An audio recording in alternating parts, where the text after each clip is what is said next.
बिस्मिल्लाहिर्रहमानिर्रहीम। शुरू अल्लाह के नाम से जो बड़ा मेहरबान निहायत रहम वाला है। या अय्युहन्नासुत्तकू रब्बकुमुल्लज़ी खलक़कुम मिन नफ्सिन वाहिदा व खलक़ मिन्हा ज़ौजहा व बस्स मिन्हुमा रिजालन कसीरन व निसाअ वत्तकुल्लाहल्लज़ी तसाअलून बिही वल अर्हाम इन्नल्लाहा काना अलैकुम रक़ीबा। या अय्युहल्लज़ीना आमनुत्तकुल्लाह वक़ूलू क़ौलन सदीदा युस्लिह लकुम आमालकुम व यग़फ़िर लकुम ज़ुनूबकुम व मन युतिल्लाह व रसूलहु फ़क़द फ़ाज़ फ़ौज़न अज़ीमा। अम्मा बाद फ़इन्न खैरल हदीस किताबुल्लाह व खैरल हदी हदी मुहम्मदिन सल्लल्लाहु अलैहि वसल्लम व शर्रल उमूरि मुहदसातुहा व कुल्ल मुहदसतिन बिदअह व कुल्ल बिदअतिन ज़लालह व कुल्ल ज़लालतिन फिन्नार। फ़अऊज़ु बिल्लाहि मिनश शैतानिर रजीम। बिस्मिल्लाहिर्रहमानिर्रहीम। वला तरकनू इलल्लज़ीना ज़लमू फ़तमस्सकुमुन्नार वमा लकुम मिन दूनिल्लाहि मिन औलिया सुम्मा ला तुनसरून। रब्बि शरह ली सदरी व यस्सिर ली अमरी वहलुल उक़दतम मिन लिसानी यफ़क़हू क़ौली। मोहतरम भाइयों, बुजुर्गों, दोस्तों, मुअज़्ज़िज़ात, माओं, बहनों और बेटियों, इस्लाम एक मुकम्मल दीन है जहाँ इस्लाम हमें ये सबक सिखाता है, तलकीन करता है, वाज़ो नसीहत करता है कि आप मुसलमान हैं और आपस के ताल्लुकात आपको कैसे रखने चाहिए। जो इस्लामी मुआशरा तश्कील पाता है जिसमें हर फर्द बड़ा अहम है, उनके आपस के ताल्लुकात कैसे होने चाहिए, अंदरूनी मुआमलात कैसे होने चाहिए, जहां इस्लाम इस पे बड़ा जोर देता है, वहां जो बैरूनी मुआमलात हैं, इंटरनेशनल उसके अफेयर्स हैं, जो उसके फॉरेन अफेयर्स हैं, बैरूनी ताल्लुकात हैं, इस्लाम उसकी भी तलकीन करता है, क्योंकि इस्लाम तो एक मुकम्मल दीन है और ये इतना एक बड़ा एस्पेक्ट है, इसको इस्लाम कैसे अधूरा रख सकता था और कैसे हो सकता है कि इसके बारे में नबी करीम सल्लल्लाहु अलैहि वसल्लम ने उम्मत को तलकीन ना की हो और उसकी कोई प्रैक्टिकल शक्ल ना छोड़ी हो और अपनी जिंदगी में कोई उसका अमली मुजाहिरा ना किया हो। तो सबसे पहली बात जो मैंने आपको समझानी है वो ये है कि बाहसियत मुसलमान हमारे लिए सबसे अहम चीज और सबसे बड़ी चीज वो इस्लाम है। हमारी बुनियाद इस्लाम है, हमारा मायार इस्लाम है, हमारी रेड लाइन इस्लाम है। मुल्क जो है वो बाद में आता है। इसलिए ये जो नारा है ना कि मुल्क पहले इस्लाम बाद में, ये नारा ठीक नहीं है। पहले पाकिस्तान नहीं, पहले इस्लाम। हम मुसलमान हैं, इस्लाम की बुनियाद पर तो हमने ये मुल्क लिया है। मुल्क की बुनियाद है ला इलाहा इल्लल्लाह। तो ये नहीं हो सकता कि इस्लाम पीछे रह जाए और मुल्क पहले आ जाए। लिहाजा ये जो नारा लगाया गया सबसे पहले पाकिस्तान, ये नारा ठीक नहीं है। सबसे पहले इस्लाम। हाँ, इस्लाम मुल्क का तहफ़्फ़ुज़ करता है। इस्लाम आपको सारी स्ट्रेटजीज, प्लानिंग्स बताता है कि मुल्क का तहफ़्फ़ुज़ कैसे करना है। लिहाजा सबसे पहले इस्लाम है और नबी करीम सल्लल्लाहु अलैहि वसल्लम ने उसका अमली सबूत भी दिया। मक्कातुल मुकर्रमा में आप रह रहे हैं, आपका मुल्क है, आपकी जाए पैदाइश है, आपका कबीला वहां पे रहता है, आपने बचपन वहां पे गुजारा है, आपने लड़कपन वहां पे गुजारा है, आपने जवानी वहां पे गुजारी है। जिंदगी के 50 साल मक्कातुल मुकर्रमा में नबी करीम सल्लल्लाहु अलैहि वसल्लम के गुजरे हैं।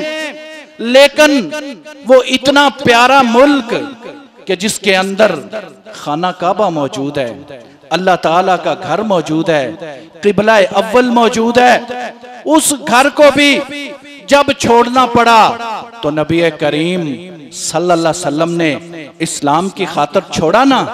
मुल्क अहम नहीं है, इस्लाम अहम है।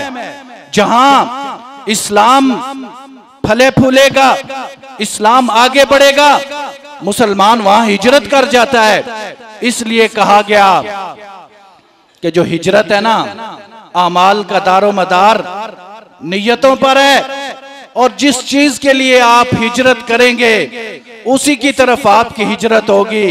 औरत के लिए हिजरत करेंगे तो वो औरत के लिए आपकी हिजरत है, इस्लाम के लिए हिजरत करेंगे तो वो आपकी इस्लाम के लिए हिजरत है। अगर हिजरत भी करनी पड़े तो कोई मसला नहीं, हिजरत कर जाएं, मुल्क छोड़ जाएं। मुल्क इतना अहम नहीं जितना इस्लाम अहम है। नबी करीम सल्लल्लाहु अलैहि वसल्लम ने अपनी जिंदगी में इसका अमली सबूत दिया। और आपने सबूत क्यों दिया? अल्लाह ताला ने हुक्म दिया। जब तक मक्कातुल मुकर्रमा में रहना था, 13 साल नबुव्वत के बाद आपकी जिंदगी के 53 साल मक्कातुल मुकर्रमा में गुजरे। सब कुछ मक्का में मौजूद था, लेकिन जिस तरह इस्लाम को आगे बढ़ना था नहीं बढ़ रहा था, रुकावटें आ रही थी।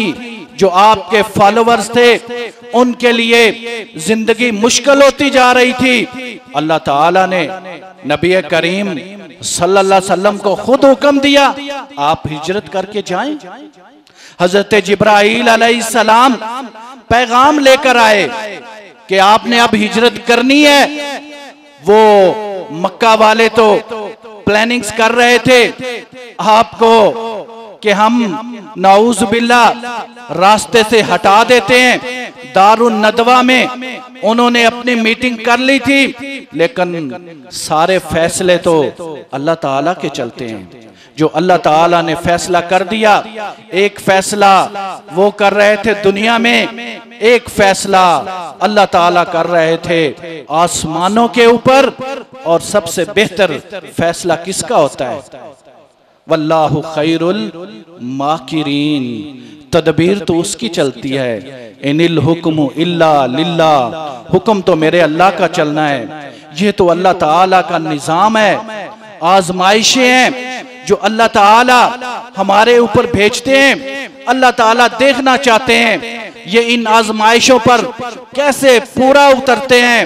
अल्लाह ताला ने ये कायनात बना दी है, इसमें तरह तरह की मखलूक़ात हैं, लेकिन जो मास्टरपीस है वो हजरत इंसान है। उसको अल्लाह ताला ने अपनी इबादत के लिए पैदा किया है, फिर उसकी आजमाइश करनी होती है। अल्लाह ताला देखते हैं ये आजमाइश पर कैसे पूरा उतरते हैं, लेकिन हुक्म अल्लाह ताला का ही चलना है, फैसले अल्लाह ताला के ही होने हैं। अल्लाह ताला ने नबी करीम सल्लल्लाहु अलैहि वसल्लम को हुक्म दिया, वो हिजरत कर गए।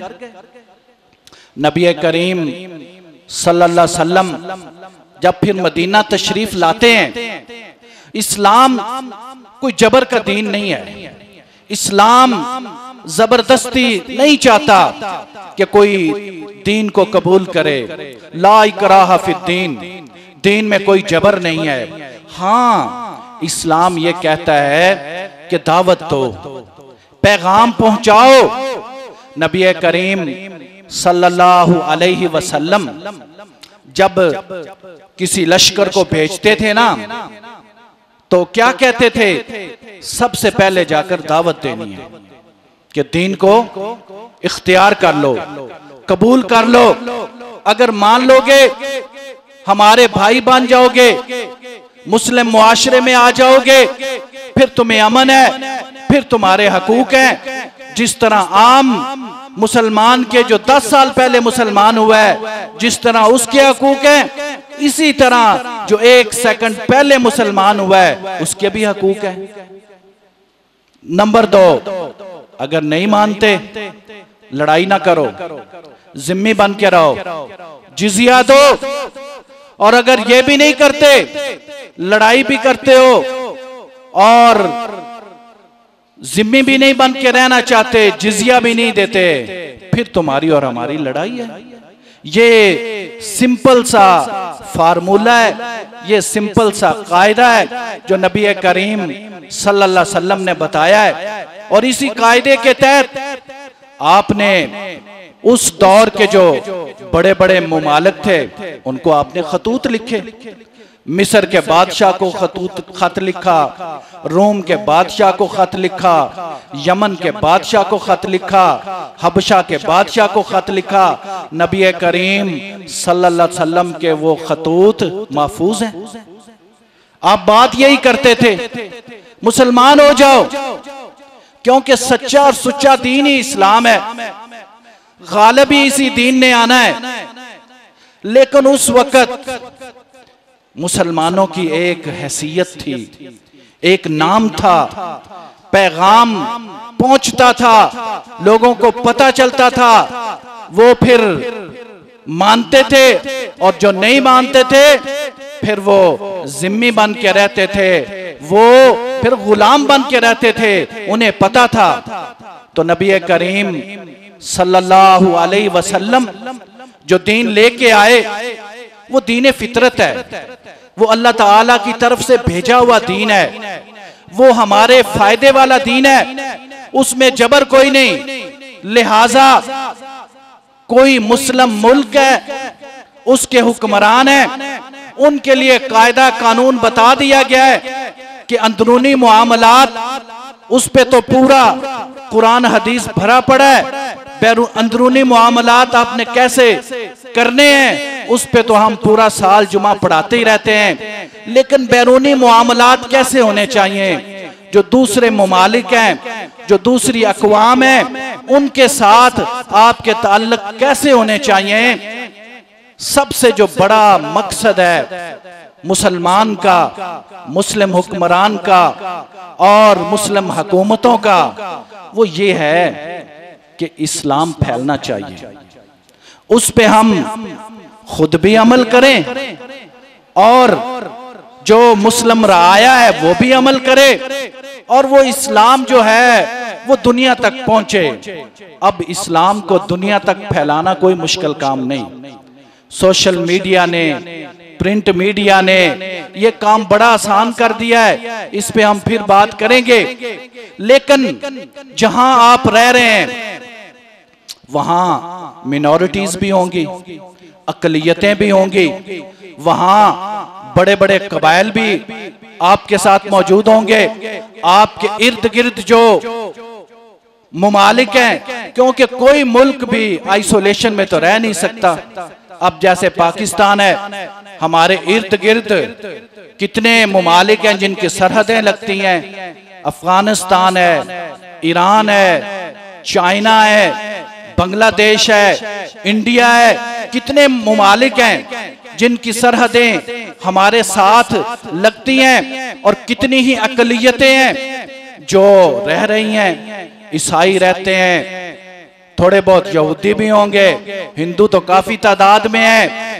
तो हर जो है इस दुनिया में जो अकलियतें, बड़े बड़े मुजाहिब, बाहर तो क्रिश्चियनिटी सबसे बड़ा मजहब है, लेकिन हमारे मुल्क में तो वो अकलियत में है, तो वो रहते हैं। तो नबी करीम सल्लल्लाहु अलैहि वसल्लम ने उनके साथ कैसे जिंदगी गुजारी, कैसे मुआहदात किए, और फिर उन मुआहदात की नबी करीम सल्लल्लाहु अलैहि वसल्लम ने कैसे पासदारी की, और अगर उन मुआहदात को तोड़ा गया तो नबी करीम सल्लल्लाहु अलैहि वसल्लम ने फिर उसकी सजा क्या दी। ये चीजें हमें समझनी चाहिए, और इन्हीं चीजों को अपने सामने रखकर मिसाल बनाकर अपने जो बैरूनी अफेयर्स हैं, फॉरेन ताल्लुकात हैं, उनको उस्तवार करना चाहिए। नबी करीम सल्लल्लाहु अलैहि वसल्लम जब मदीने तशरीफ लाए हैं तो यहूदी, आज सबसे बड़ा इशू दुनिया का यहूदी हैं। दुनिया का जो अमन तबाह हो रहा है वो सिर्फ यहूदियों की वजह से हो रहा है, और ये मुसलमानों के सबसे बड़े दुश्मन हैं। सबसे बड़ा दुश्मन मुसलमानों का यहूदी, और उसके बाद मुशरिक। इस वक्त यहूदियों का लीडर इसराइल नेतन्याहू, और मुशरिकों का लीडर इंडिया नरेंद्र मोदी। और दोनों का आज़म क्या है? इसराइल कहता है मैं ग्रेटर इसराइल बनाऊंगा, और ये इंडिया वाले क्या कहते हैं? हम अखंड भारत बनाएंगे, यानी दुनिया में किसी को रहने नहीं देना। भारत कहता है मेरा जो मुल्क है उसकी सरजमीन में अफगानिस्तान भी शामिल है, उसकी सरजमीन में पाकिस्तान भी शामिल है, उसकी सरजमीन में बांग्लादेश भी शामिल है, उसकी सरजमीन में नेपाल भी शामिल है। ये सारे शामिल हैं और नक्शे बनाकर अपने पार्लियामेंट में लटकाए हुए हैं। इसी तरह इजराइल, तादाद उसकी देखें कितनी है, 2 to 4% पूरी दुनिया में यहूदी हैं, लेकिन कहता है ग्रेटर इसराइल। ये जो इसराइल के इर्द गिर्द, हालांकि इसराइल जिस जगह पे अब कायम है उसकी वहां जगह ही कोई नहीं बनती, मुसलमानों का इलाका है। इर्द गिर्द उसके जॉर्डन है, मिस्र है, तुर्की है, शाम है, लेबनान है, ट्यूनिस है, सऊदी अरब है, इराक है। सारे लोग, सारे ममालिक तो ये हैं, और ये सारे मुस्लिम ममालिक हैं। उस इसराइल की वहां जगह ही कोई नहीं, जबरदस्ती वो आया है और अब कहता है मैंने ग्रेटर इसराइल बनाना है। ये सारे जो मुस्लिम ममालिक हैं मैंने इनको खत्म करना है। तो नबी करीम सल्लल्लाहु अलैहि वसल्लम जब मदीनातुल मुनव्वरा तशरीफ लाए तो 3 यहूदी कबाइल वहां पर मौजूद थे, और ये यहूदी कबाइल पता है कहां से आए? ये मार खा खा के आए, क्योंकि आपको पता है जो फलस्तीन का इलाका है, बैतुल मकदस हमारा किबला है। नबी करीम सल्लल्लाहु अलैहि वसल्लम ने नमाजें पढ़ी हैं उस तरफ रुख करके, और ज्यादातर जो अंबिया हैं वो बैतुल मकदस, फलस्तीन, शाम, इराक इन्हीं जगहों पे तशरीफ लाए हैं, और बहुत ज्यादा अंबिया की कब्रें अब भी वहां मौजूद हैं। नबी करीम सल्लल्लाहु अलैहि वसल्लम मेराज के मौके पर बैतुल्लाह से बैतुल मकदस ही तो तशरीफ लेकर गए थे, और फिर बैतुल मकदस से 7वें आसमान पर तशरीफ ले गए। बैतुल मकदस में ही तो आपने जमात कराई थी सारे अंबिया की, हजरत आदम अलैहिस्सलाम से लेकर हजरत ईसा अलैहिस्सलाम तक जितने दुनिया में नबी रसूल आए, नबी करीम सल्लल्लाहु अलैहि वसल्लम ने उनकी इमामत कराई। आपको इमामुल अंबिया कहा जाता है। तो ये जो बैतुल मकदस का इलाका है, ये इलाका तो मुसलमानों का है। ये अल्लाह ताला ने जगह भी अल्लाह ताला की, और जो नबी हैं वो भी अल्लाह ताला ने भेजे और इन्हीं जगहों पर भेजे, और ये जगह भी हमारी थी। और फिर हजरत उमर रजी अल्लाह ताला अन्हु ने, यहूदियों के पास तो ये जगह रही नहीं, इन्हें तो बुख्त नसर ने बहुत ज्यादा मारा, फिर बाद में भी ये मार खाते रहे। और ये जगह तो थी ईसाइयों के पास। हजरत उमर रजी अल्लाह ताला अन्हु ने जब इसको फतह किया है, नबी करीम सल्लल्लाहु अलैहि वसल्लम के वक्त ये जगह ईसाइयों के पास थी, और हजरत उमर रजी अल्लाह ताला अन्हु ने जब फतह किया, ईसाई यहाँ पर मौजूद थे और बगैर लड़े हजरत उमर रजी अल्लाह ताला अन्हु को उन्होंने कब्जा दिया। और ईसाइयों ने क्या किया हुआ था, ये कहते हैं आज मुसलमानों पर तो ये जुल्म कर रहे हैं, लेकिन मुसलमानों के एहसान ही भूल गए हैं।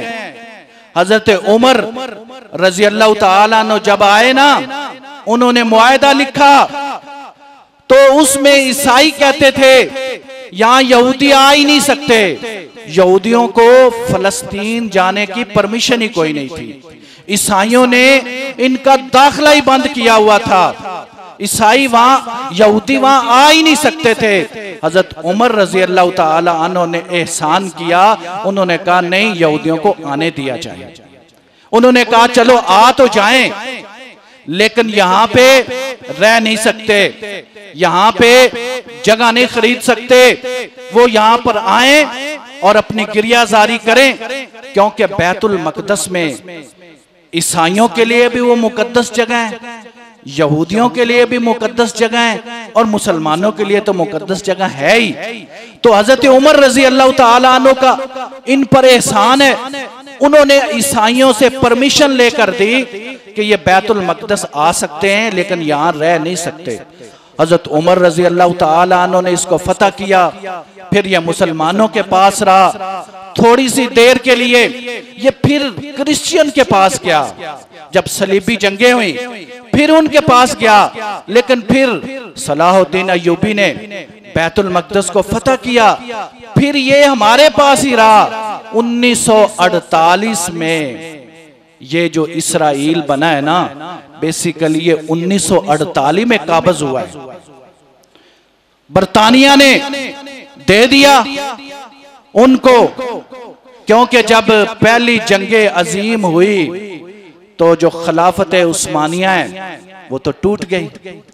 ये जो इलाका था सारा फलस्तीन वाला इलाका, ये बरतानिया के अंडर आ गया।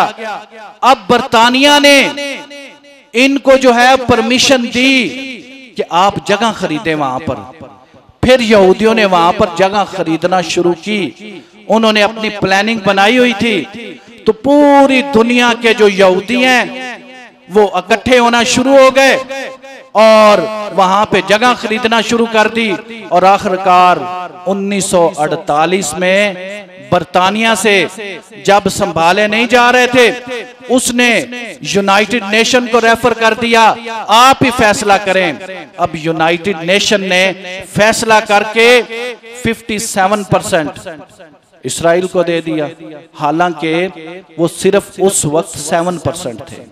57% इलाका यहूदियों को मिल गया, 43% फलस्तीनियों को मिल गया। तो ये जुल्म तो उस वक्त से हुआ। नबी करीम सल्लल्लाहु अलैहि वसल्लम जब मदीना तशरीफ लाए ना, तो फलस्तीन के इलाके में ये जो यहूदी सारे मौजूद थे, ये मदीना आ चुके थे। इनके 3 कबाइल थे, बनु कैनका, बनु नजीर और बनु कुरैजा। नबी करीम सल्लल्लाहु अलैहि वसल्लम ने इनसे मुआहदा किया। नबी सल्लल्लाहु अलैहि वसल्लम ने तो इनको नहीं निकाला, आप आए हैं, वहां आप हाकम बने हैं, आपके पास कुव्वत भी थी, आपके पास ताकत भी थी, मुहाजिरीन आपके साथ आए थे, नसारा, अंसारी, औस और खजरज 2 बड़े बड़े कबाइल वो मुसलमान हो चुके थे। आपके पास ताकत थी मदीना में, आप इनको निकाल सकते थे, लेकिन नबी करीम सल्लल्लाहु अलैहि वसल्लम ने, हमारे लीडर ने तो उस वक्त इनको नहीं निकाला, इनके साथ मुआहदा किया है। मुआहदा क्या हुआ? जैसे आज पाकिस्तान का और सऊदी अरब का मुआहदा हुआ है कि अगर कोई हमारे ऊपर हमला आवर होगा, अगर एक पे हमला आवर होगा, वो दूसरे पे हमला तसव्वुर किया जाएगा। तो नबी करीम सल्लल्लाहु अलैहि वसल्लम ने इनके साथ मुआहदा किया कि अगर मुसलमानों पर हमला होगा तो यहूदी ये समझेंगे कि उन पर भी हमला हुआ है, अगर यहूदियों पर हमला हुआ तो मुसलमान ये समझेंगे उन पर भी हमला हुआ है। ये मुआहदा नबी करीम सल्लल्लाहु अलैहि वसल्लम ने इनके साथ किया है। और नबी सल्लल्लाहु अलैहि वसल्लम ने पैगाम क्या दिया था कि जो भी आपकी हुकूमत में मिनॉरिटीज रह रही हैं उनका आपने तहफ़्फ़ुज़ करना है, उनके साथ मुआहदे करने हैं, मुआहदे करके आप जिंदगी गुजार रहे हैं। लेकिन अगर फिर वो मुआहदा तोड़ दें तो फिर सजा भी देनी है। मसला हमारा यहाँ पे आ जाता है, हुकूमतें इतनी कमजोर हो चुकी हैं, इस्लाम से इतनी दूर हो चुकी हैं कि वो जो इस्लाम की बुनियादी तालीमात हैं उन पर ही अमल नहीं किया जा रहा। बनु कैनका एक कबीला है यहूदियों का, नबी करीम सल्लल्लाहु अलैहि वसल्लम ने इसके साथ भी मुआहदा किया है। लेकिन इसने क्या किया? जंगे बदर के बाद, जंगे बदर के बाद नबी करीम सल्लल्लाहु अलैहि वसल्लम ने जब मक्का वालों को शिकस्त दी तो नबी सल्लल्लाहु अलैहि वसल्लम ने इनको समझाया, क्योंकि ये दरमियान में ना गड़बड़ करते रहते थे, अफरा तफरी फैलाते रहते थे। नबी सल्लल्लाहु अलैहि वसल्लम ने इनको बताया कि देखो उनका क्या हाल हुआ है, इसलिए बाज आ जाओ, इस तरह के काम ना किया करो। अब ये जो बनु कैनका कबीला है ना, ये थे ताजर लोग, दुकानदार थे। तो नबी करीम सल्लल्लाहु अलैहि वसल्लम ने इन्हें समझाया कि अब आइंदा कोई इस तरह का काम नहीं करना जिससे अफरा तफरी फैले, और अगर आप करेंगे तो फिर आपको सजा मिलेगी। उन्होंने क्या जुल्म किया? एक मुसलमान औरत बाजार गई तो वो जो यहूदी दुकानदार है वो उसे कहता है अपना मुंह दिखाओ, अपना मुंह दिखाओ। मुस्लिम खवातीन पर्दे की पाबंद, तो जब वो बैठ गई उसने क्या किया? उसका जो दुपट्टा है ना वो पीछे बांध दिया, और जब वो उठने लगी दुपट्टा उतर गया, वो बेपर्दा हो गई। उसने साथ ही एक मुसलमान अपने भाई को पुकारा, उस भाई ने उस दुकानदार को कत्ल कर दिया। फिर वो यहूदी वहां ज्यादा थे, उन्होंने मुसलमान को कत्ल कर दिया, शहीद कर दिया। तो उसके बाद नबी करीम सल्लल्लाहु अलैहि वसल्लम को पता चला, आपने क्या किया? आपने फिर उनका मुहासरा किया, 15 दिन तक उनका मुहासरा रखा। आपने फिर उनको माफ नहीं किया। मुहासरा रखने के बाद उन्होंने खुद कहा, अब आप जो हमारा फैसला करें हम उस पर अमल करेंगे। नबी करीम सल्लल्लाहु अलैहि वसल्लम तो उन्हें सख्त सजा देना चाहते थे, लेकिन अब्दुल्ला बिन उबई रईसुल मुनाफिकीन ये दरमियान में आ गया, और नबी करीम सल्लल्लाहु अलैहि वसल्लम से इसने बड़ी मिन्नतें की और बड़ी इसने कहा ये हमारा हलीफ कबीला है, आप माफ कर दें। तो आपने फिर इस सूरत पे माफ किया कि बनु कैनका जो कबीला है उसको आपने जला वतन कर दिया, उसको शाम की तरफ भेज दिया।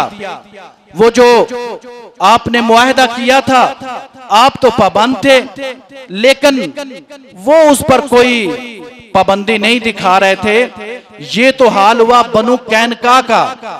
एक दूसरा कबीला उसका नाम है बनु नजीर। बनु नजीर जो कबीला है ना, जंगे ओहद के बाद, हर जंग के बाद नबी करीम सल्लल्लाहु अलैहि वसल्लम ने इनको सजा दी है इनकी शरारतों की वजह से, क्योंकि नबी करीम सल्लल्लाहु अलैहि वसल्लम जहां एक तरफ मक्का वालों से लड़ रहे थे, जिहाद फी सबीलिल्लाह हो रहा था, वहां अंदरूनी मुआमलात यहूदियों के साथ आपका मुआहदा तो था, लेकिन ये मुआहदे की खिलाफ वर्जी करते थे। अब जंगे ओहद में बज़ाहिर ये लग रहा था कि मुसलमानों को शिकस्त हुई है, 70 मुसलमान शहीद हुए हैं।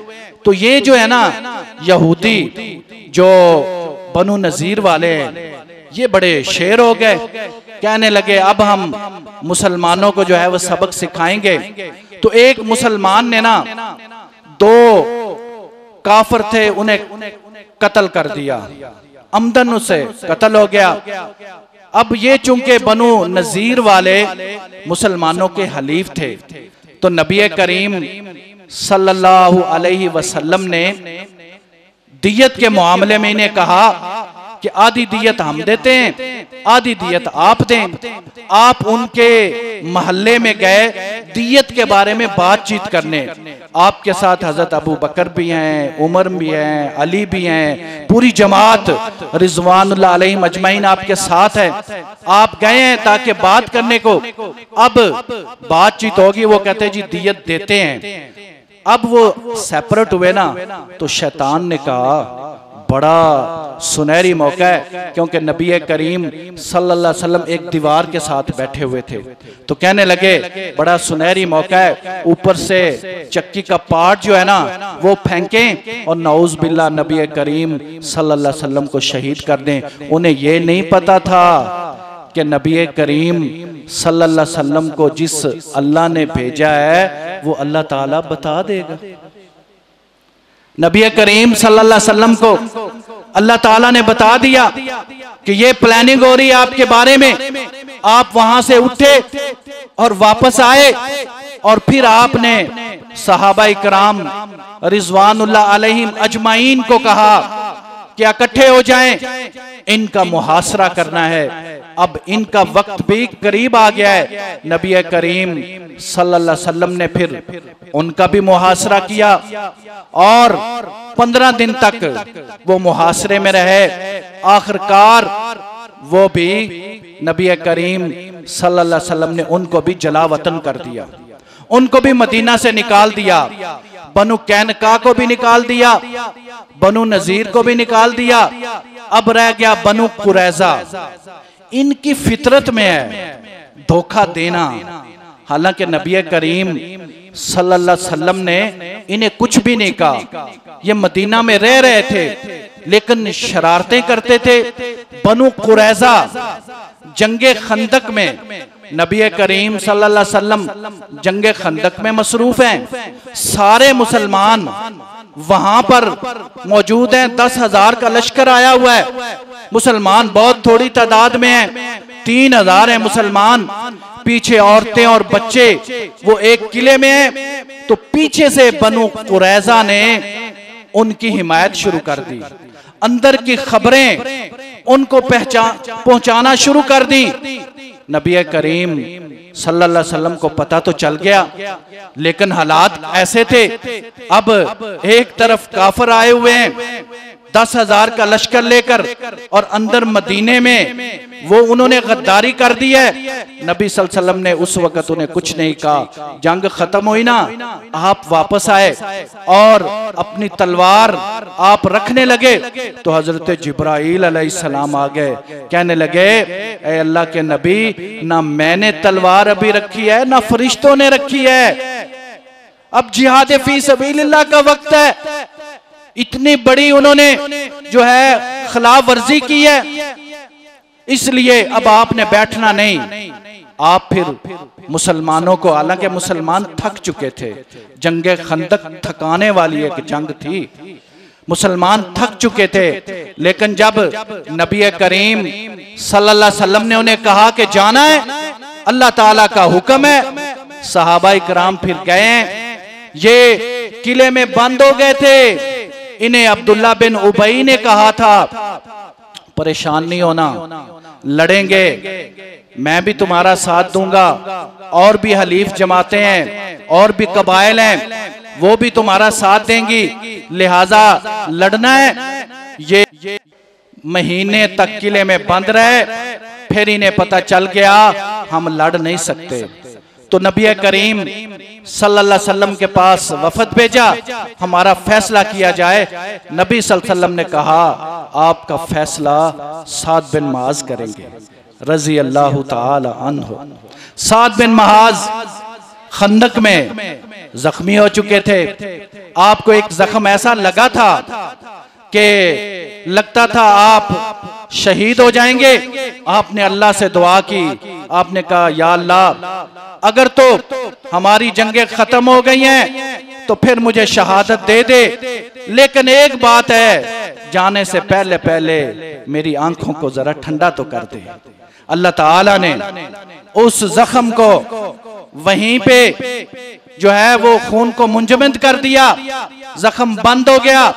नबी करीम सल्लल्लाहु अलैहि वसल्लम ने कहा साद बिन मुआज फैसला करेगा। उन्होंने कहा हमें कबूल है।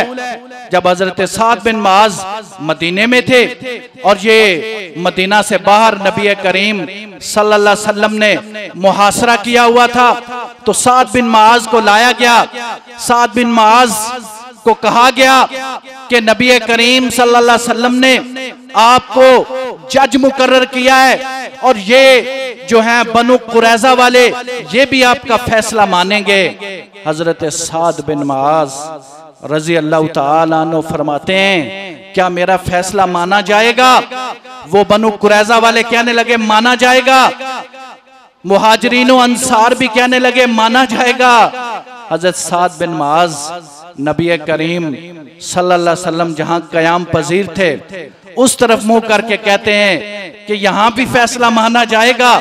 नबी करीम सल्लल्लाहु अलैहि वसल्लम को पता चल गया साद बिन मुआज क्या चाहते हैं। फरमाया हाँ यहां भी फैसला माना जाएगा। साद बिन मुआज रजी अल्लाह ताला अन्हु ने फिर वो फैसला किया। आज उस फैसले की जरूरत है। बेशक मुसलमान अब बहुत ज्यादा दुनियादार हो चुके हैं, तादाद की कमी कोई नहीं, क्योंकि नबी करीम सल्लल्लाहु अलैहि वसल्लम ने फरमाया एक वक्त आएगा काफिर कुव्वतें मुसलमानों पर ऐसे टूटेंगी जैसे भूखा दस्तरखान पर टूटता है। सहाबा इकराम रिजवानुल्लाह अलैहिम अजमाइन ने कहा ऐ अल्लाह के नबी क्या मुसलमान तादाद में थोड़े होंगे? कहा नहीं तादाद में बहुत होंगे, लेकिन वहन की बीमारी होगी। वहन की बीमारी क्या है? दुनिया से मोहब्बत होगी, मौत से नफरत होगी। आज यही हालात हैं कि गैर मुस्लिम कुव्वतें हमारे ऊपर टूट पड़ी हैं। क्या हाल कर दिया है गज्जा का, कितनी बर्बादी कर दी उन्होंने, कितना जिनोसाइड कर दिया है। खुद ही मुनसफ बन जाते हैं, खुद ही कातिल बन जाते हैं, खुद ही तबाह बर्बाद कर देते हैं, उनको कोई पूछने वाला नहीं। इर्द गिर्द मुस्लिम मुमालिक हैं, हमसे तो ये पूछा जाएगा, मुस्लिम हुक्मरानों से भी पूछा जाएगा वमालकुम ला तुकातिलूना फी सबीलिल्लाह वल मुस्तज़ाफीन मिनर रिजाल वन निसा वल विल्दान अल्लज़ीना यक़ूलूना रब्बना अख़रिजना मिन हाज़िहिल क़रयति ज़ालिमि अहलुहा वजअल लना मिन लदुनका वलिय्यन वजअल लना मिन लदुनका नसीरा। और तुम्हें क्या हो गया है, तुम अल्लाह के रास्ते में क्यों नहीं निकलते? हालांकि वो मजलूम मर्द, औरतें और बच्चे पुकार पुकार कर कह रहे हैं। मैं जब ये आयत पढ़ता था तो मैं कहता था जिहाद फी सबीलिल्लाह में तो मर्द जाते हैं, मर्द जाते हैं ना लड़ने के लिए। नबी करीम सल्लल्लाहु अलैहि वसल्लम बदर में गए हैं, ओहद में गए हैं, खंदक में गए हैं, तबूक में गए हैं, जहां भी गए हैं मर्दों को लेकर गए हैं। औरतें तो अगर गई भी हैं तो थोड़ी सी हैं, खिदमत के लिए गई हैं, मरहम पट्टी के लिए गई हैं, लड़ाई के लिए तो नहीं गई। और बच्चे तो जा ही नहीं सकते। अल्लाह ताला ये क्यों कहते हैं कि तुम मर्दों, औरतों और बच्चों के लिए क्यों नहीं निकलते? उसकी वजह यह है कि जब इलाकों पर ये लोग जुल्म करते हैं तो वहां तो लड़ने वाले कोई नहीं होते, असलहा तो उनके पास कोई नहीं होता। वहां मर्द, औरतें और बच्चे सारे होते हैं। अल्लाह फरमाते हैं वो तुम्हें पुकार पुकार कर कह रहे आओ, तुम क्यों नहीं आते? जब तुम नहीं ना आते फिर वो अपने रब को पुकारते हैं। अल्लज़ीना क़ालू रब्बुना, वो फिर अपने रब को पुकारते हैं, अपने रब को कहते हैं या अल्लाह अब दुनिया के सहारे तो खत्म हो गए, तू ही अब हमें इस जालिम बस्ती से निकाल, यहाँ के रहने वाले बड़े जालिम हैं, या अल्लाह हमें निकाल दे, या अल्लाह तू ही हमारा दोस्त बन जा, या अल्लाह तू ही हमारी मदद फरमा दे। तो ये नबी करीम सल्लल्लाहु अलैहि वसल्लम ने फिर साद बिन मुआज को कहा आप फैसला करें। साद बिन मुआज रजी अल्लाह ताला अन्हु ने कहा, मैं ये चाहता हूं जितने बच्चे हैं, जितनी औरतें हैं, उनको गुलाम बना लिया जाए और जितने मर्द हैं उनको कत्ल कर दिया जाए। नबी करीम सल्लल्लाहु अलैहि वसल्लम ने फरमाया, साद जो फैसला तूने जमीन पे किया है वही फैसला रब ने आसमान पे किया है, इनकी यही सजा है। तो ये जो बैरूनी दुनिया से ताल्लुकात हैं मुसलमानों के, ये जहां पर इस्लाम हमें ये कहता है कि मुआहिदात करें, वो करने चाहिए, क्योंकि कोई भी मुल्क आइसोलेशन में नहीं रह सकता, उसकी सरहदें हैं, उसने दुनिया में अपने ताल्लुकात कायम करने हैं, ताल्लुकात होने चाहिए। लेकिन एक मुस्लिम जो मुल्क है उसकी एक अपनी सॉवरेनिटी होती है, उसको भी कायम रहना चाहिए। हमारा मुल्क है, कश्मीर का इशू है, फलस्तीन का इशू है, इस पे हमारा स्टैंड होना चाहिए। और वो स्टैंड में जो सबसे बड़ी बात हमारे जहन में होनी चाहिए वो ये है कि सबसे पहले इस्लाम, सबसे पहले इस्लाम। हमने इस्लाम को फोकियत देनी है। हमारा मजहब इस्लाम है, हमारी बका इस्लाम में है, हमारी कामयाबी इस्लाम में है। ये दुनिया की जिंदगी चली जानी है, खत्म हो जानी है, ये हुकूमतें आती जाती रहेंगी। 5 साल के लिए कोई हाकम बन जाएगा, 10 साल के लिए हाकम बन जाएगा, आखिरकार उसको इस दुनिया से जाना है। अल्लाह फरमाते हैं, बल तुसिरूनल हयात दुनिया, तुम दुनिया की जिंदगी को तरजीह देते हो, वल आखिरतु खैरा, हालांकि आखिरत की जिंदगी बेहतर है, वह अबका, और उसने बाकी रहना है। और जो आयत मैंने आपके सामने तिलावत की थी उसका तर्जुमा करके मैं अपनी बात को खत्म करता हूँ। अल्लाह फरमाते हैं, ये सूरत हूद है, उसकी 113 नंबर ये आयत है, वला तरकनू इलल्लज़ीन ज़लमू, और ना मायल हो जाओ उन लोगों की तरफ जिन्होंने जुल्म किया। ये नहीं कहा दोस्ती करो, ये नहीं कहा हाथ बढ़ाओ, ये नहीं कहा गले लगो। अल्लाह फरमाते मायल भी नहीं होना, उस तरफ सोचना भी नहीं, तवज्जो भी नहीं करनी, तुम्हारी कुछ प्लानिंग भी ऐसी नहीं होनी चाहिए, इशारों कनायों में भी कोई इस तरह का मसला नहीं होना चाहिए। वला तरकनू इलल्लज़ीन ज़लमू, ना मायल हो जाओ उन लोगों की तरफ जिन्होंने जुल्म किया। इसराइल इस वक्त सबसे बड़ा जालिम है, इंडिया इस वक्त सबसे बड़ा जालिम है। कश्मीर में 7 लाख आर्मी तैनात की हुई है, पाकिस्तान की कुल आर्मी 7 लाख है, उसने कश्मीर में सिर्फ 7 लाख आर्मी की हुई है, लगाई हुई है। कश्मीर इलाका हमारा है, टाइम नहीं कि मैं उस तफसील में जाऊं, इलाका हमारा है, फलस्तीन इलाका हमारा है, वो काबज हुए पड़े हैं। अल्लाह फरमा रहे हैं उन जालिमों की तरफ मायल नहीं होना, अगर मायल हो जाओगे तो क्या होगा, फतमस्सकुमुन नार, फिर तुम्हें आग लपेट लेगी, फिर आग तुम्हारी तरफ आ जाएगी। वमा लकुम मिन दूनिल्लाहि मिन औलिया, और अल्लाह के अलावा तुम्हारा कोई दोस्त नहीं होगा। सुम्मा ला तुनसरून, फिर तुम्हारी मदद भी नहीं की जाएगी। अगर तुम ये सोच भी लोगे ना कि हमने उनकी तरफ आगे बढ़ना है और हाथ बढ़ाने हैं और उनके नजरियात को कबूल करना है, इसके बारे में तुम सोच भी रहे हो, तो अल्लाह फरमा रहे हैं फिर तुम्हारा अंजाम बुरा होने वाला है। फिर अल्लाह ताला तुम्हारा दोस्त भी नहीं होगा, अल्लाह तुम्हारी मदद भी नहीं करेगा, और अल्लाह ताला फिर तुम्हें अजाब देगा। अल्लाह ताला से दुआ है अल्लाह ताला हक बात को समझने की तौफीक अता फरमाए। व आखिर दावाना अनिल हम्दुलिल्लाहि रब्बिल आलमीन।